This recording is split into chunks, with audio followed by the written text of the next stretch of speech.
ఆ రోజు అదే భువనేశ్వర్ గారిని కామెంట్ చేసేవాళ్ళు ఇప్పటికీ ఉన్నారు. సరే ఓడిపోయారు వాళ్ళందరూ, ఒకళ్ళు కాదు ఇద్దరు కాదు ముగ్గురు నలుగురు దాదాపు ఆ రోజు ఎమ్మెల్యేలుగా ఉన్నారు వాళ్ళు.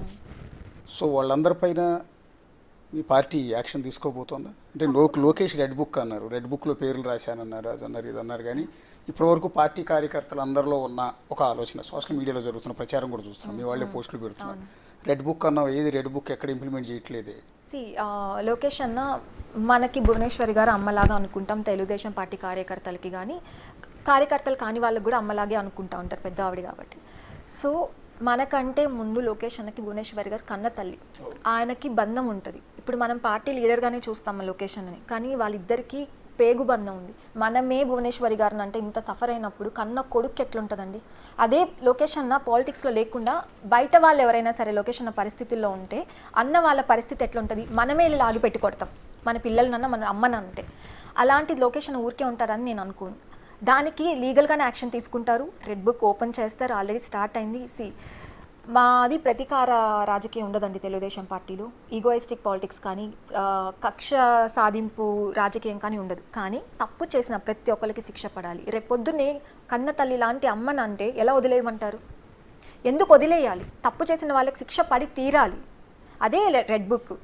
అధికారులు కూడా చాలామంది అధికార దుర్వినియోగానికి పాల్పడిన సందర్భాలు ఎన్నో ఉన్నాయి, పోలీస్ ఆఫీసర్స్ కానీ మిగిలిన క్యాడర్ కానీ మిగిలిన ఆఫీసర్స్ కానీ.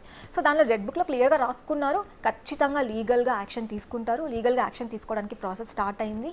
సో స్లోగా జరుగుతుందండి. ఇప్పుడే ఛార్జ్ తీసుకున్నారు, వచ్చి చాలా మంత్స్ కూడా కాలేదు, 1 month అయింది. సో కొంచెం టైం పడుతుంది. కొంతమందిలో ఆవేశం ఉండొచ్చు, ఇంకా టైం పడుతుంది ఎందుకు అని. బట్ దానికంటే ప్రయారిటీస్ చాలా ఉంటాయి. ఇప్పుడిప్పుడే అందరినీ సెట్ చేస్తున్నారు, సిస్టమ్ డెవలప్ చేస్తున్నారు.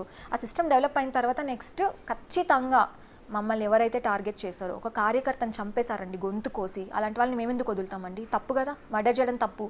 ఒక ఆడపిల్లని బూతు బొమ్మలు వేసి ఇట్లా ట్రోల్స్ చేయడం తప్పు కదా, అలాంటి వాళ్ళని మేమెందుకు వదిలేస్తామండి? వదిలేస్తే సమాజానికి మేమేం మెసేజ్ ఇచ్చినట్టు? విచ్చలవిడిగా తిరగండి మెసేజ్ ఇచ్చినట్టు. అలాంటి మా ప్రభుత్వాల్లో జరగవు. నిన్నలే మొన్న మన హోమ్ మినిస్టర్ వంగల్పూడి అనిత గారు ఒక అమ్మాయి పైన రేప్ జరిగితే అక్కడికి వెళ్ళిపోయారు, వెంటనే చిటికలో వెళ్ళిపోయి ఆ ఫ్యామిలీకి భరోసా కల్పించారు. చేసిన నిందితుల్ని ఖచ్చితంగా కఠినమైన శిక్షలు పడాలని చెప్పారు. మా ప్రభుత్వం ఇలాగే పనిచేయబోతుంది, 5 ఏళ్ళు ఇలాగే పనిచేయబోతుంది.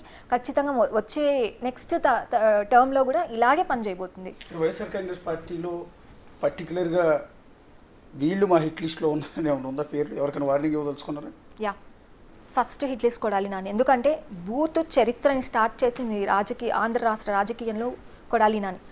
మీరు చూస్తే ఆ పదజాలం ఏంటి, ఆయన వేషధారణ ఏంటి, ఒక అసెంబ్లీ లేదు, ఒక ప్రెస్ మీట్ లేదు, ఒక లేడీ యాంకర్ ఉందని లేదు, కనీసం ఒక మహిళ నా ముందు మైక్ పెట్టి అడుగుతుంది అని ఆ మహిళకి గౌరవం ఇచ్చి మాట్లాడిన సందర్భాలు కూడా లేవు. లేడీ యాంకర్ ఉన్నా సరే ఆవిడ ముందే పచ్చి బూతులు మాట్లాడిన సందర్భాలు ఉన్నాయి, చాలా రకరకాలుగా మాట్లాడు. అలాంటి వాళ్ళని శిక్షించకపోతే సమాజం చెడిపోతుందండి. అలాంటి వాళ్ళని ఖచ్చితంగా మా లిస్ట్లో కొడాలి నాని ఉన్నారు, ఇంకా కొంతమంది లీడర్స్ ఉన్నారు, ఇంకొంతమంది భార్గవ్ రెడ్డి ఉన్నాడు. భార్గవ్ రెడ్డి నా పర్సనల్ లిస్ట్ అండి. భార్గవ్ రెడ్డిని నేను అస్సలు వదిలిపెట్టాను. సజ్జల్ భార్గవ్ రెడ్డి నేను ఎవరు వదిలినా నేనైతే వదిలిపెట్టనండి. ఎందుకంటే ఏ సంబంధం లేని నా తల్లిని అవమానించాడు, నా తల్లి అవమానానికి కారణం దగ్గరుండి చేయించాడండి మా మమ్మీని ట్రోల్ వాడు. సో భార్గవ్ రెడ్డిని నేను వదిలిపెట్టాను. లీగల్గా ఖచ్చితంగా వాడిపైన యాక్షన్ తీసుకోబోతున్నాను. చాలామంది ఉన్నారండి, వస్తాయి అన్ని మెల్లిగా. మా పార్టీ రెడ్ బుక్ ఓపెన్ చేస్తారు, అన్ని త్వరలోనే బయటకు వస్తాయి. తప్పు చేసిన ప్రతి ఒక్కరండి, వీళ్ళు వాళ్ళు అని కాదు, తప్పు చేసిన ప్రతి ఒక్కరికి శిక్ష పడి తీరుతుంది.